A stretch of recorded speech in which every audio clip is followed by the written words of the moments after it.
this man. I'm not the one that hit y'all son. I know how to lose a loved one. Offender then the child in the stomach before this child. Kyle Williams, a convicted killer, is facing a life sentence for the murder of a Lakeland police officer. A jury has recommended life in prison without the possibility of parole for him. Williams is returning to his jail cell, where he will stay until he is transferred to a state prison, his new permanent home.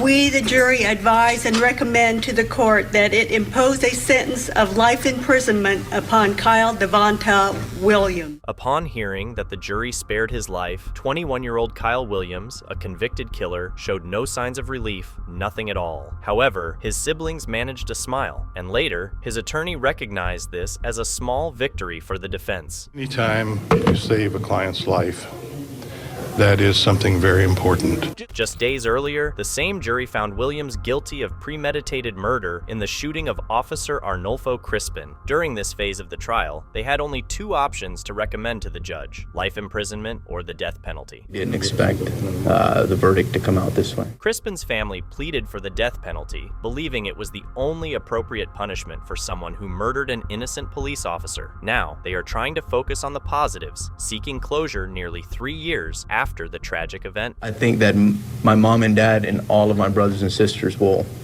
bring that closure, will come to realize, you know what? He has no life from now on. He's going to be locked up forever. The trial has been an emotional roller coaster for the Crispin family, filled with highs and lows, including today's sentencing. Two men with violent pasts are now accused of shooting a girl on a playground. Today, 18-year-old Sylvester Lewis appeared in court, restrained and in shackles. He was combative towards the deputies and even swore at the judge. This man. Lewis has been arrested 15 times, facing charges such as robbery, burglary, and battery. The second suspect is a convicted murderer. Court records reveal that this suspect is no stranger to crime. He spent 10 years in prison for killing a teenager in 2003 during a dispute over a borrowed gun. The 28-year-old was released just last year. What are they doing out here in the community? Durrell White is deeply concerned about career criminals roaming the streets. He joined Sierra Gon's relatives in a walk through the neighborhood where the girl was critically injured in a gun battle. I think it's an injustice to the family that lost their child before, and it's also an injustice to the community. District Attorney John Chisholm acknowledges that there is no simple solution to the tens of thousands of cases he manages yearly. We have to make an appropriate determination what's the best thing to do with this person. Some criticize Chisholm for being too lenient on crime, while others question why Wisconsin has one of the highest incarceration rates for black males in the country. Ultimately, our obligation is to hold the person accountable, and you do so with the best evidence you have. Lewis violated his probation after being released for burglary. State records show he had 9 violations while on probation, including fighting, verbal threats, and drinking. He ended up back in jail and was released last October. Since then, police report that he has been involved in at least 3 shootings, including the playground incident where a girl was shot in the head. A teenager charged with the death of a football player in 2019 learned his fate today. The incident came from a dispute over a video game. It was an emotional moment. Joshua Ingram, a 17-year-old who played football at Miami New Orleans High, was considered a rising star with a promising future in the sport. His family was inconsolable upon hearing the verdict for their son's shooter.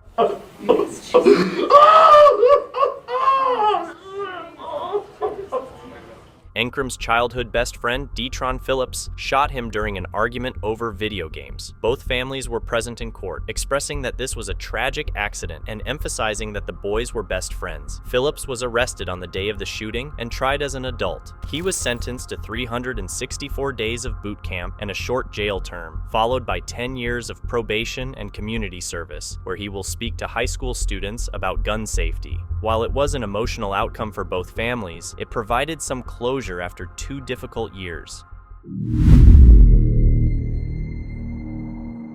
An 18-year-old man who pleaded guilty to shooting and killing a woman in Dayton has learned his fate.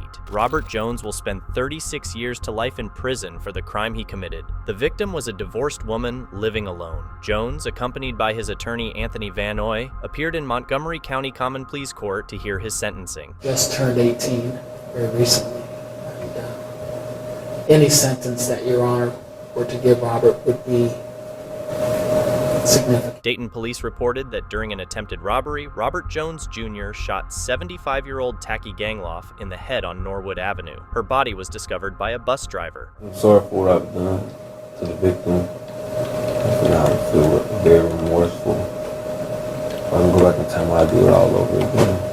Yeah, I'll take it all back. Jones's attempts at redemption did not persuade Judge Stephen Dankoff, though he did acknowledge Jones's troubled childhood and the fact that his father, Robert Jones Sr., is also in prison serving a sentence for murder. Despite this, Judge Dankoff emphasized that the murder of Tacky Gangloff was particularly disturbing. The court cannot help but note that the death of this 75-year-old woman who waited on a bus alone in the darkness. Her life was taken, and for what?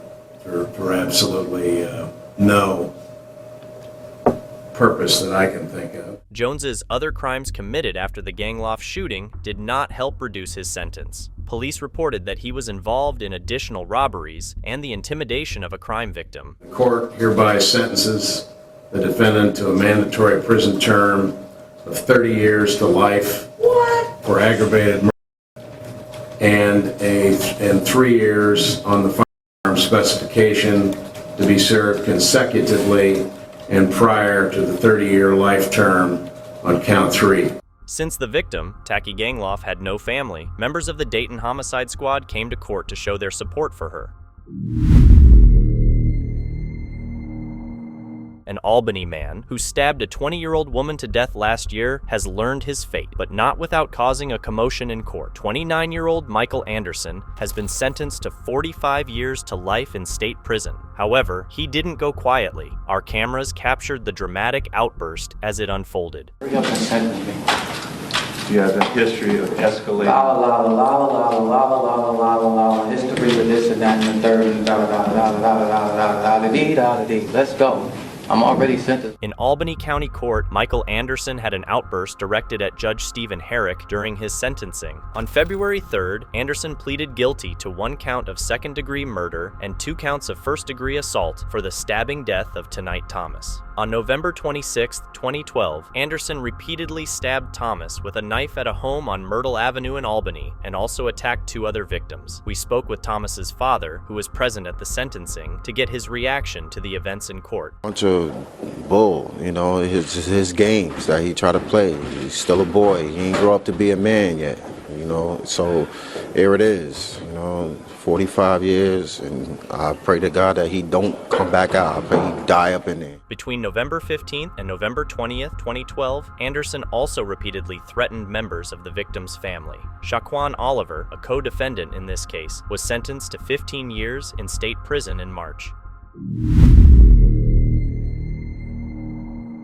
5 people were taken away in handcuffs after an argument erupted just minutes after Antonio Watson was sentenced to 37 years in prison. Martell Gray II, Robert Macklin, and Shamar Bodine were shot at the Whitney Young Estates in Dayton. Gray died, while Bodine and Macklin were wounded but survived. As a result, Antonio Watson will spend a long time in jail. On his final day in the Montgomery County courtroom, Watson approached the bench to hear his sentence. It's been a long, hard, and extremely sad 11 months for us. He listened intently as he faced the family of Martell Gray II, the Dayton man Watson was convicted of shooting to death last September. I truly wish you would have thought about how much pain you was inflicting on others while you were chasing these 3 young men down. Despite denying the accusations, Antonio Watson asked the judge for leniency and sought forgiveness from Martell Gray II's family. I know deep down in my heart I'm not guilty of the charge. I'm not guilty of the crime I'm convicted of. But I was wondering if you can give me if you can show a little sympathy. And to Mook's family, I'm not the one that took our son. I know how to lose a loved one. Judge Barbara P. Gorman sentenced Watson to 37 years to life in prison. After the sentencing, tensions between the families, which had built up during the emotional week-long trial, boiled over into altercations and further accusations. Outrage over the decision spilled into the hallway outside the courtroom and onto the sidewalk. 5 people were handcuffed, arrested, and taken to jail for disorderly conduct. Watson's attorney has announced that his client will appeal sentencing. A man sentenced to death for killing 2 Tampa police officers nearly a decade ago is now seeking a new trial. Dante Morris was convicted of killing officers David Curtis and Jeffrey Kokab after being pulled over for a traffic stop in 2010. During the 2013 trial, a jury viewed dashcam video of the shooting and sentenced Morris to death for the killings. Morris's lawyers are arguing that his first trial was unfair, claiming that the key witness, Ashley Price, lied. In a court hearing, the defense questioned Price about her cooperation with the state to avoid jail time on a separate conviction. They also brought in Marcus Oglesby, a friend of Morris, who claims he was with Morris the night of the shooting, potentially providing an alibi.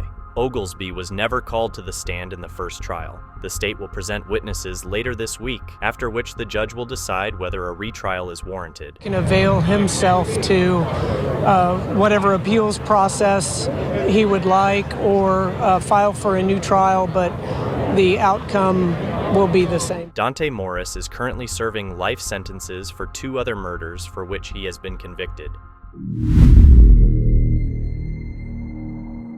A man who admitted to murdering 2 people and attempting to kill another during a robbery in St. Pete has learned his fate. About a half hour ago, Gaddafi Mullins was given the death penalty by the judge. The judge stated that, based on all the factors in this crime, under Florida law, the defendant has forfeited his right to live. Gaddafi Mullins sat in court, sometimes smiling and other times looking down, as Judge Philip Federico recounted the events of August 2008. Mullins had pled guilty and waived his right to a jury trial, leaving the decision of a life sentence or the death penalty in the judge's hands. During the robbery at the Central Food Mart in St. Pete, Mullins and an accomplice shot and killed the owner and another customer, then shot a 3rd customer who survived. The violent crime was caught on surveillance camera, which played a significant role in sentencing. Both Mullins' family and the victims' families were present in court. They declined to comment afterward. Both families had been waiting for 5 years for a resolution in this case. The trial of a former police recruit accused of raping at least 8 women will move forward. Prosecutors allege that the only time Killen Bowen III wasn't committing these assaults was during his 10 months of military service. Bowen, a former Clayton County police recruit, is accused of rape and child abuse. The incidents, which took place in an area of Clayton County, are alarming and graphic. In court, 24-year-old Bowen appeared unbothered while a detective detailed the rapes of at least 8 women. Among these victims was a woman who was 9 months pregnant. Knife was brandished and she was forced to give oral sex. Vaginal penetration in this case took place for approximately 2 hours. The court then heard about another victim. 1-year-old child was in the bed with her when she was assaulted. That was also vaginal penetration from she stated that he had an approximate 6-inch knife that was used and held to her throat, and threats were made to harm her child that was in the bed with her if she did not cooperate. The prosecutor stated that in each case, Bowen used a weapon to intimidate his victims. One victim recounted how Bowen threatened that his friend would harm her child in the next room if she didn't comply. She actually had an 8-year-old child who woke up in the residence from her making noise and attempted to block his mother's doorway when he seen the offender try to flee from the residence, and the offender then the child in the stomach. Before this child fell to the ground, he stepped over the child and fled from the residence. As background on the case, police say Bowen committed these crimes around South Lake Mall. They linked him to the assaults using DNA evidence. We attempted to speak with his attorney, but were unable to reach him. We also tried to talk to Bowen's family as they were leaving the courthouse, but they declined to comment. Dwight DJ Grant was killed in October, and for months, the teenagers accused in this case have been kept in jail. However, one of their attorneys attempted to get his client released on bond. She stood right in my face and she said she didn't know what happened to my son. She stood right in my face. I don't know if he was still alive, but I could help him. For the first time since their son's murder in October, the parents of Dwight DJ Grant, the 18-year-old from Miramar, who police say was killed by 3 other teens in the stairwell of his apartment complex, speak. The defendant chose to deprive me, his family, his friends of his life.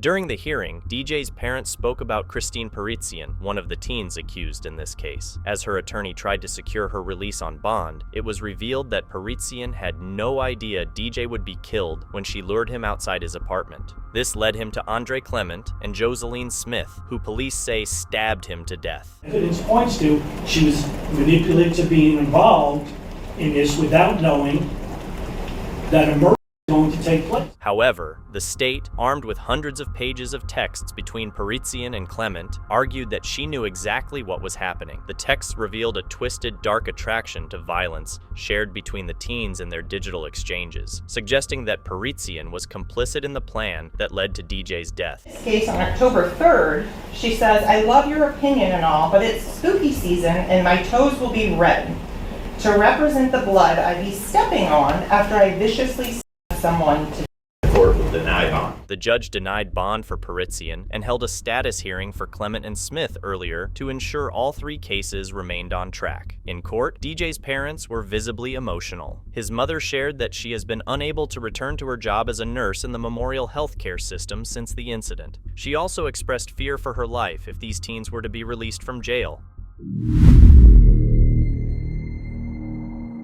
A vicious attack on a teenage girl outside of a library left her paralyzed and blind. Kendrick Morris was initially sentenced to 65 years in prison, but a court ordered his resentencing because he was a teen when the crime occurred. The judge issued an even harsher sentence. At the time of his original sentencing, the law prevented him from receiving a life sentence due to his age. However, that law has since changed. With his fate again in the hands of a judge, a clear and decisive judgment was made. Life sentences are the only appropriate sentences in this case. Kendrick Morris received a life sentence for the brutal attack that left a woman paralyzed and blind 9 years ago. I want to say that it's a victory, but it seems wrong to say that. Kendrick Morris showed little emotion as the judge read his life sentence. Afterward, the loved ones of the woman he nearly killed shared an emotional embrace. I believe justice was served, but in the end, both lives now are sentenced to life. Life in prison is the outcome, a decision not desired by Kendrick. In 2008, he raped and brutally beat a girl outside of a library, leaving her paralyzed and blind. I know that she needs the closure. The closure has been hard to find for the victim and her family, who continue to pray for it, as they did over the weekend. Initially, Morris was sentenced to 65 years without parole, but because he was a juvenile at the time, he was required to have the possibility of parole and was ordered to be resentenced. During the resentencing, the judge reviewed Morris's crimes, which included another rape in 2007. Though the judge could have shortened the sentence, he instead lengthened it. The judge became emotional as he recounted the harrowing details of the case. He was unresponsive.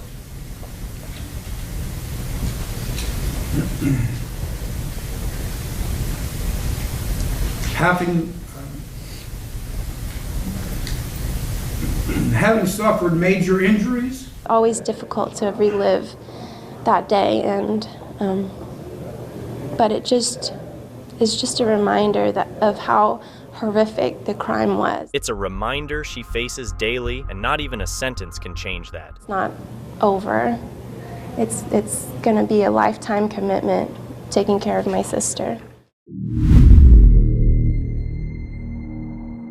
Ariel Adam Montgomery was convicted of murder and other charges by a jury in February. He waived his right to appear in court after jury selection began, but he will be required to be present on his sentencing for his crimes. The jurors spent more than 2 weeks listening to emotional and graphic testimony during Montgomery's murder trial for the death of his daughter. He was convicted of second-degree murder, second-degree assault, falsifying physical evidence, abuse of a corpse, and witness tampering. Montgomery was only present for jury selection, and his absence was noticeable from the opening statements to the reading of his guilty verdict. In a motion filed by his attorney, Montgomery maintained his innocence regarding the murder, assault, and witness tampering charges, and requested to be excused from attending his sentencing. In response, the state referenced another murder case where a law was passed requiring the killer to appear in court when the victim's family addressed the judge. The judge highlighted that Montgomery's only factual basis for excusal was his assertion of innocence, despite being found guilty beyond a reasonable doubt by a jury. Adam Montgomery will be sentenced on May 9th in Manchester.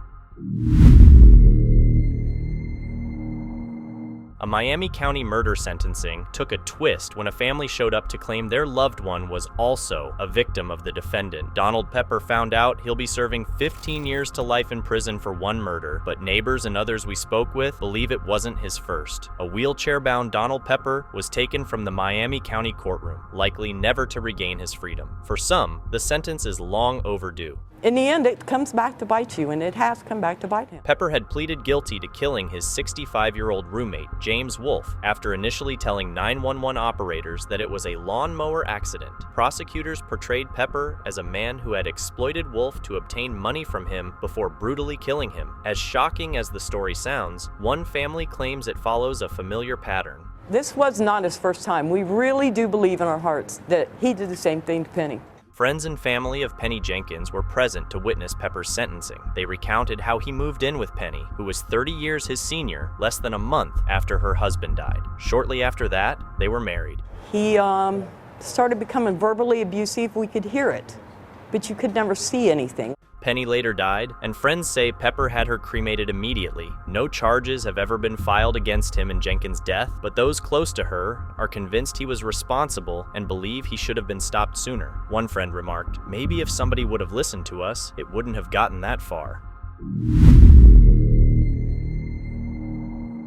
John Kalish showed no reaction when a judge sentenced him to death. The judge stated that Kalish methodically planned to murder whoever was inside his sister's Brooksville home in 2010. After his arrest, Kalish told investigators that he blamed all his legal troubles on his sister and wanted to erase her and her bloodline. These statements were used as evidence against him. He was found guilty of murder in a trial that took place back in January in Brooksville. It was up to a judge to deliver the sentence. During the trial, Kalish wore a suit and had shoulder-length hair. The convicted murderer walked into a Hernando County courtroom dressed in jail attire, his head shaved, awaiting his ultimate fate. After finding Kalish guilty, the jury unanimously recommended the death penalty. Aggravating circumstances in this case are appalling. Judge Daniel Merritt agreed with the jury's recommendation and sentenced John Kalish to death. John William Kalish, you've not only forfeited your right to live among us, but under the laws of the state of Florida, you have forfeited your right to live at all. Kalish had already pled guilty and was sentenced to life in prison for gunning down a Dixie County deputy who was attempting to arrest him. He is now sentenced to death for shooting and killing his sister, Catherine Donovan, and her employee, Deborah Tillotson. This incident occurred 2 years ago. 2 other women survived the rampage, and one of them managed to call 911. Oh my God, I'm shot in the stomach and the shoulder. Help, please! The families of those who died that day chose not to speak after the sentencing, but Tillotson's family friend, Harriet Hogue, stated that justice was served. There's going to be closure for them. Before, it was really tough not knowing what was going to happen. But now that there's closure, I think they can get on with their lives. Kalish's attorney attempted to avoid the death penalty for his client by arguing that Kalish's life was in turmoil, that he snapped, and that he had a history of alcoholism in his family. Despite these arguments, Kalish showed absolutely no emotion during sentencing. 49-year-old Richard Rokowski was sentenced to death for a 2006 triple murder that occurred in Bridgeport. Although Connecticut repealed the death penalty 2 years ago, Rokowski was still sentenced to death. Connecticut has 2 capital felony laws, the old one and the new one. In this case, the old law still applies. Rokowski was sentenced to life in prison for the murders of his former girlfriend, Holly Flannery, and 38-year-old Thomas Godet, whom he mistakenly believed was romantically involved with Holly. Rokowski received the death penalty for the murder of Holly's daughter, Kylie. Hearts break every time one of Kylie's would-be milestones happen. A life never lived. It's all too sad, and it should have never happened. In my heart, I know Holly and Kylie's fears are gone because they are at peace with God. So for Mr. Rokowski, I want that same fear to stay with him as he sits in his little room, waiting to die, but also knowing that his will be with him for eternity in hell. Judge John Blowy scheduled Rokowski's execution for October 1st, but that's largely a formality. There's an automatic appeal process, which can be nearly endless. I'm truly, deeply remorseful for what happened, and I'm truly, deeply sorry for the pain that I have caused to you and to all the family members. Rokowski received the death penalty because the crime was committed before the death penalty was repealed 2 years ago. When the legislature passed the repeal, they made it prospective, meaning it applies only to future crimes. This decision was influenced by the desire to use the death penalty on the 2 men convicted in the 2007 Cheshire home invasion murders. The repeal would not have passed without this provision. Currently, the state Supreme Court, Connecticut's highest court, is considering whether this prospective application conflicts with and violates the constitutional rights of the men on death row. This is the case of a double murderer who needed money for a wedding and attempted to frame one of his victims for his deadly deeds. It is the order of this court that you shall suffer the penalty. Convicted Orange County killer Daniel Wozniak has been sentenced to death for his role as the mastermind in a gruesome double murder. One of the victims was their son. My only regret that in this state won't let me kill this coward myself. In 2010, Daniel Wozniak lured Samuel Hare to a theater where he murdered and dismembered him. Prosecutor Matt Murphy demonstrated that Wozniak then shot Hare's girlfriend, went to an ATM to withdraw money, and took the stage for a performance. The following day, Wozniak killed a friend of Hare's to mislead police and throw them off his trail. There's no word to describe our pain and anger and frustration we have been going through.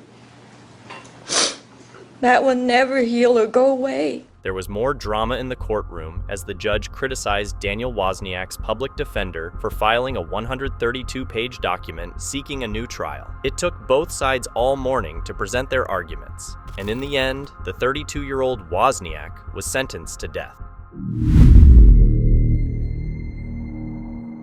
Brandon Bradley, the man convicted of murdering Brevard County Sheriff's Deputy Barbara Pill in 2012, has been sentenced to death. Brandon Lee Bradley, you have been given the opportunity to be heard and show cause why judgment should not be imposed and offer matters of mitigation. This court has considered the aggravating and mitigating circumstances presented and has prepared a comprehensive sentencing order which is on file with the clerk. No legal cause has been shown to preclude the imposition of the judgment and sentence. This case involves a completely senseless murder of a law enforcement officer who was simply fulfilling her duties as a public servant by initiating a traffic stop to investigate the O'Connell Lodge robbery as reported by its motel owner. Deputy Pill acted professionally with the defendant during the traffic stop and provided him countless opportunities to exit the vehicle over the course of 3 minutes. Never did Deputy Pill take her phone out of its holster, draw her phone, or threaten the defendant. The bottom line is that the defendant, Deputy Pill, in a selfish, foolish, and futile attempt to avoid returning to prison for violating his probation. The defendant planned well in advance of the of Deputy Pill that he would do what it took to avoid incarceration, even if this entailed using a gun to shoot an officer.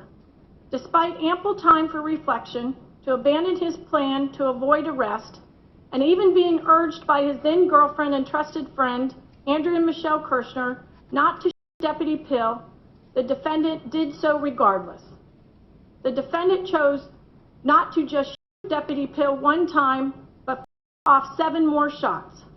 The defendant's brazen, premeditated, callous, and cowardly action of Deputy Pill multiple times on a public street in a neighborhood of congested single-family homes mandates nothing less than a death sentence.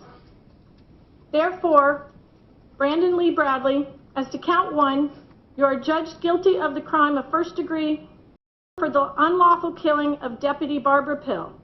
For this crime, the court sentences you to be put to death in the manner prescribed by law. As to count 2, you are judged guilty of the crime of robbery. For this crime, the court sentences you to serve a term of imprisonment in the Department of Corrections for the state of Florida for a term of 15 years. As to count 3, you are adjudged guilty of the crime of fleeing or attempting to elude a law enforcement officer, siren and lights activated with high speed or reckless driving. For this crime, the court sentences you to a term of imprisonment in the Department of Corrections for the state of Florida for a term of 15 years. As to count 4, you are adjudged guilty of the crime of resisting officer with violence. For this crime, the court sentences you to serve a term of imprisonment of 5 years in the Department of Corrections for the state of Florida. These sentences are to run consecutive with each other. The defendant is entitled for credit for time served of 844 days as calculated by the clerk. You are advised that this judgment and sentence shall automatically be appealed to the Supreme Court of the state of Florida. Defense counsel is directed to perfect the appeal. The public defender is hereby appointed to represent you on appeal. Should you not have private counsel or are unable to afford private counsel, you are hereby remanded and without bail to the custody of the sheriffs of the Brevard County to be delivered for commitment to the Department of Corrections, where you will be confined until final execution of this judgment and sentence prescribed by law. Mr. Bradley, may God have mercy upon your soul. This court is now in recess.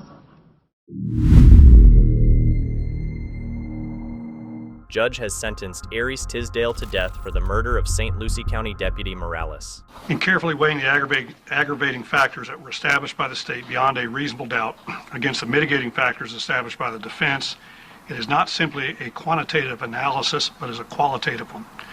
It is this court's duty to look both at the quality and the nature of the aggravating and mitigating circumstances which have been established. Under such an analysis, and upon reflection and consideration, the proven aggravating factors substantially outweigh the mitigating statutory and non-statutory mitigating factors.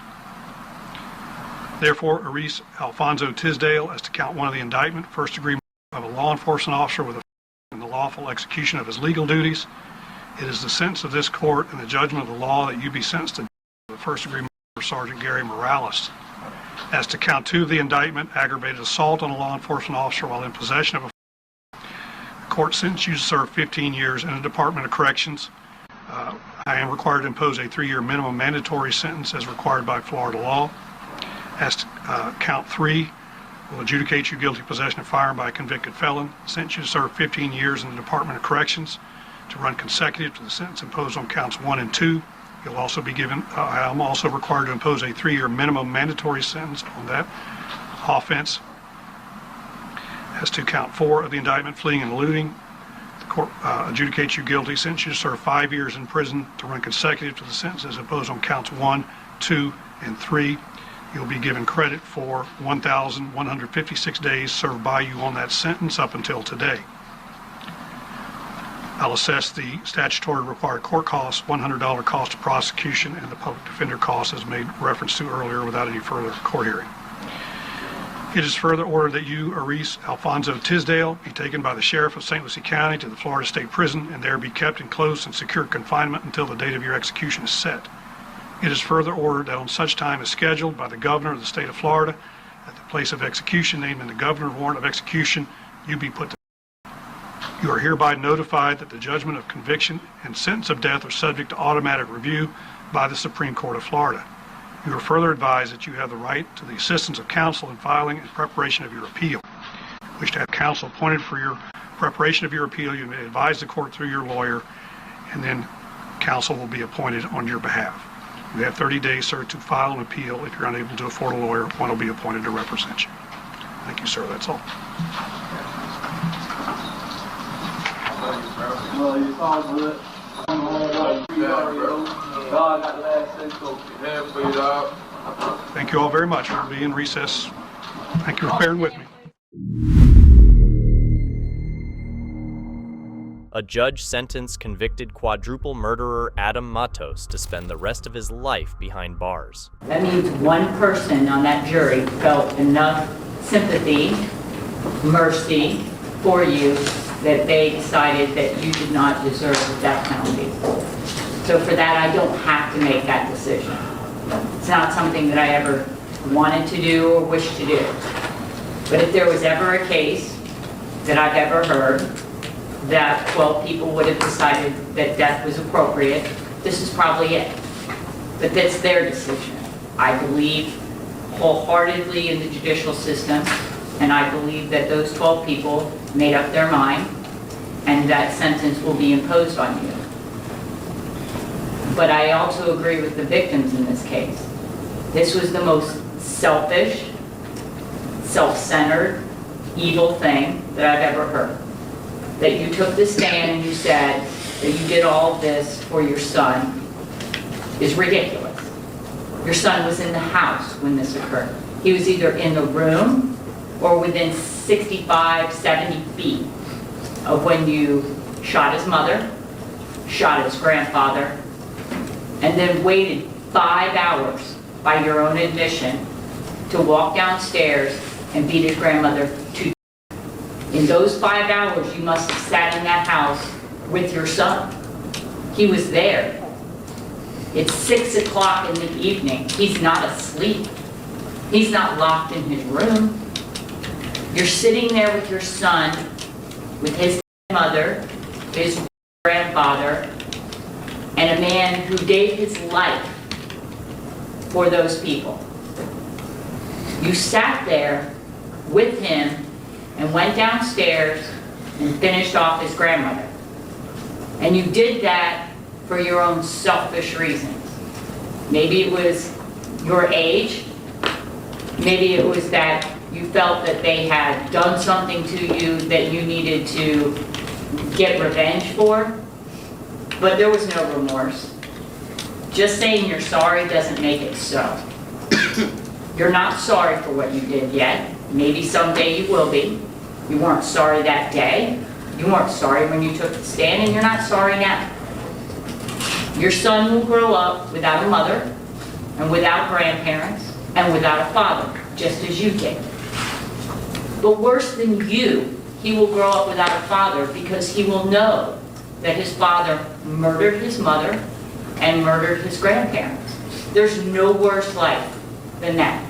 Hopefully, with the love that he has from the Piles and the Browns and all the other family relatives that he has, he will learn to understand and be happy and learn the things about his mother that he did not know because he took her at such a young age of his. There's nothing worse than losing a parent at a young age, but to have them taken from you by your father, I can't imagine.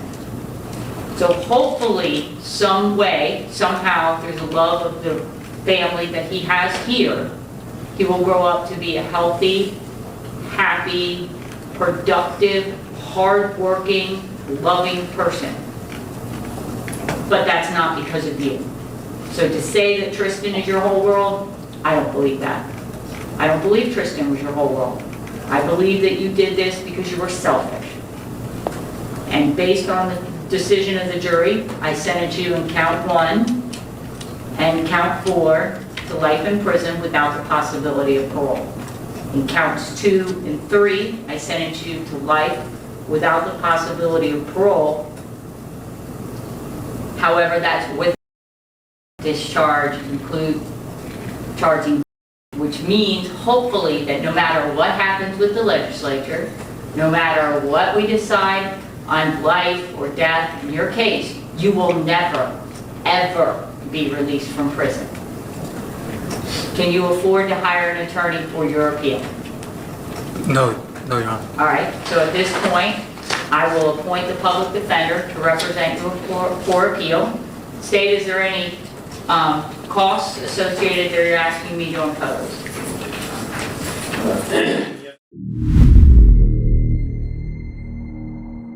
Mario McNeil has been sentenced to death for the 2009 murder of Shania Davis. Before the formal sentence was pronounced, Shania's father, Bradley Lockhart, addressed the court and spoke directly to McNeil. After the sentence was imposed, we spoke with Cumberland County DA Billy West and Art Pope, one of McNeil's defense attorneys.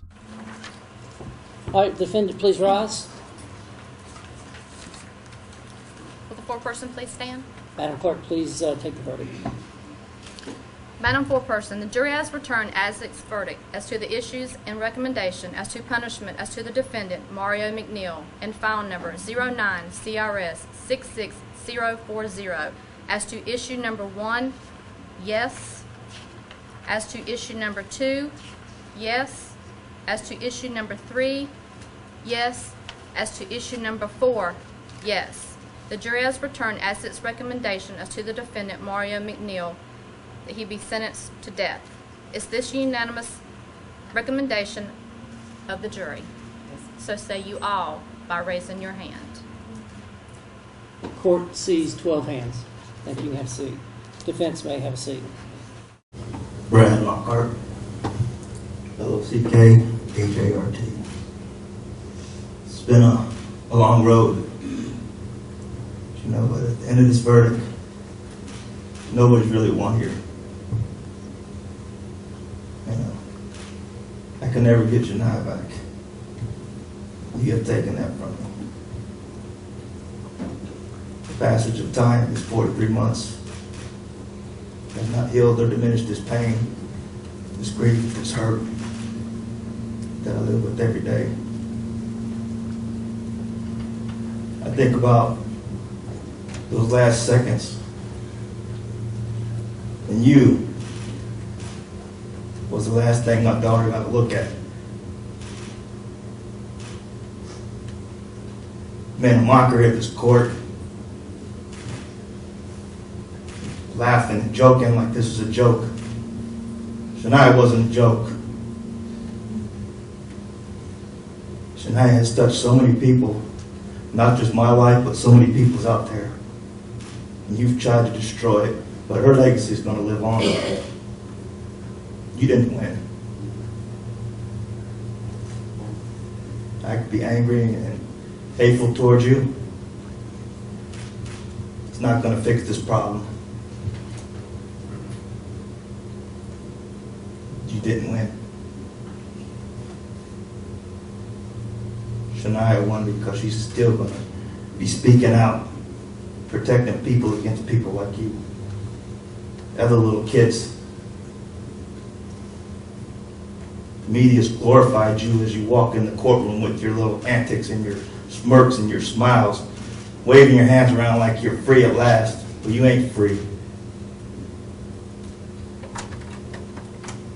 I'm not going to worship you, I'm just going to pray for you.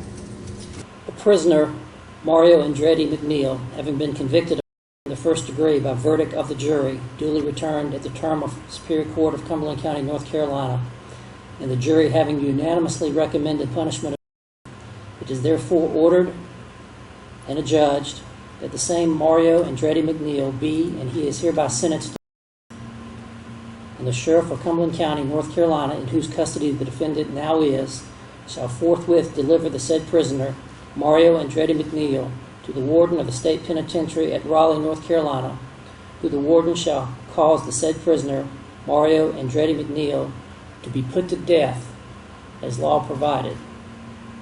May God have mercy on your soul. You can have a seat. I'll extend that, Mr. McNeil.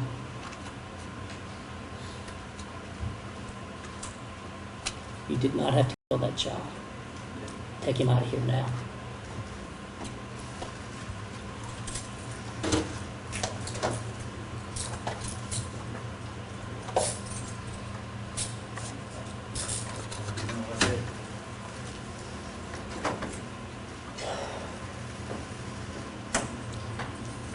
And I want to say to Shania's family,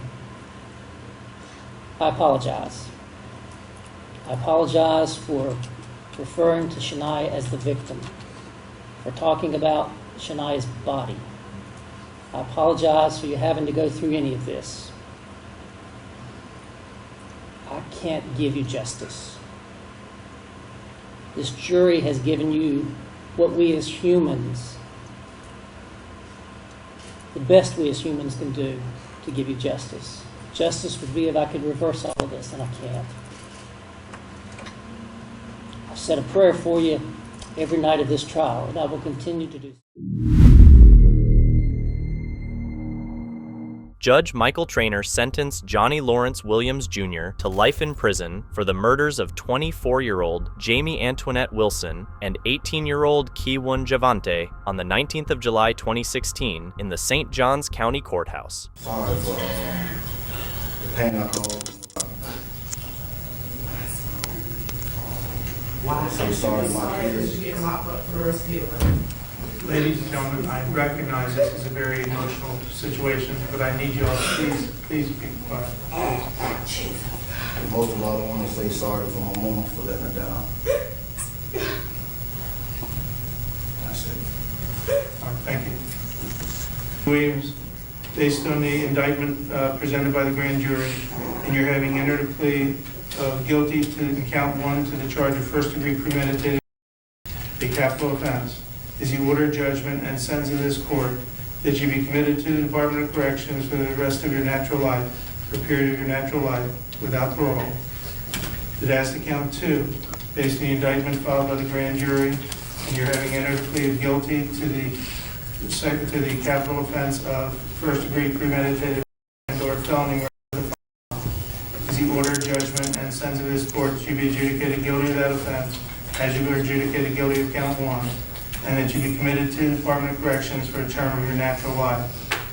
That as to count 3, you're having entered a plea of guilty to the life felony charge of attempted first-degree murder with a firearm. The order of judgment and sentence of this court that you be adjudicated guilty of that offense. That you be committed to the Department of Corrections for a term of your natural life. That Mr. Williams, did you hear and did you understand that sentence? Was that consistent with what you understood the plea agreement to be? Yes, sir. We love you no matter what. You failed. You failed your son. No, I have not failed my son. Let me do what my son did. I'm going to love my son death to his death. I love him.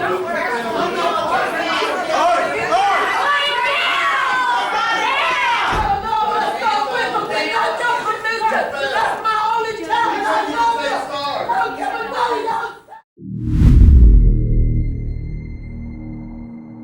Karen was hoping for a lighter sentence, but her actions led to the maximum penalty. Seriously, what did she think would happen after she attacked the judge? According to the plea bargaining agreement, punishment is to be assessed at 7 years in the prison. They're recommending community supervision, and there are items to be taken in consideration. Deferred adjudication. The reason why the state is opposed is because of the nature of offense, the actual underlying facts. The resulting assault it created a lot of issues for the complainant. Her life was severely impacted. It's something that was senseless and didn't need to happen in the first place. So that's why the state is opposing deferred and is asking for probation. Defense. Your Honor, we're here because one incident can't define the person, and this is very serious. This is a felony charge, very significant. But Ms. Segundo, I think, has a respect not only to others. Rarely do I have an opportunity to where a client will provide 30 key letters of reference about how wonderful she is. That is the life that she defines herself with. We just feel like this should not define her as a felon for the rest of her life. She's really fighting to be able to continue to provide the love and the support of 4 children that need their mother. This case is 2 years old, and it's been 2 years that she has been experiencing this, and she has complied with everything this court has asked. She has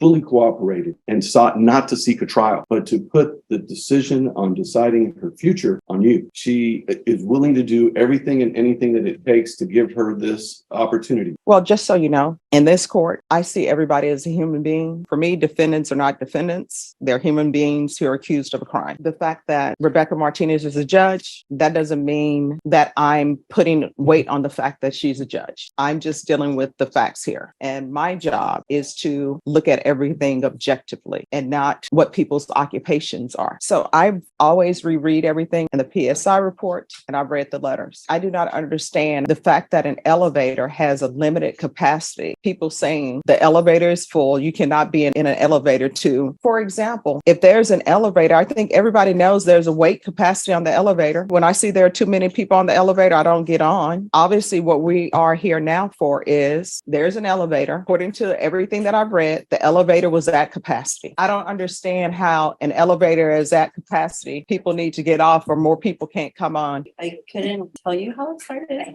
Just somebody in my party was getting into it. Somebody hit me and I just reacted. Shouldn't have got to that. It just happened. I know things happen quickly. The police report I'm reading, it doesn't say that somebody in your party, you got hit and so therefore you got into a fight. What your counsel is telling me, somebody in your party, I guess, was in a fight and then you decided to get involved. I went to go and try and pull my friend away and then, I don't know, it was just a bunch of people and somebody hit me and I just reacted. I think the facts is this is a COVID era. These elevators can accommodate 18, 20, 22 people. And as people went into the elevator, the policy and procedures of the elevator operator of not allowing people to come in once they met capacity. Judge, just to clarify from the states, I would disagree with the characterization of how the incident started. The complainant's party was already on the elevator. They were asked to not enter the elevator. They weren't kicked off. They were asked not to enter. Unless there are some facts that are listed in the It bleeds lawsuit. the whole case, Your Honor. Exactly what you're talking about. I mean, if that document has facts that somebody has, alleged facts that somebody has presented, that's a different rendition from what's in here. Ms. Segunda, I've listened to all arguments. I want you to know I paid very close attention into all of the documents that the court reviewed. I realize that sometimes when things happen, it's just a Snapchat of somebody's life. And I'm sure if people could go back and change things, sometimes people are serious when they say, if I could go back and change things, I would. I would have just let the elevator went. I would have taken the stairs. But we can't turn back the hands of time, right? All right, this is what the court is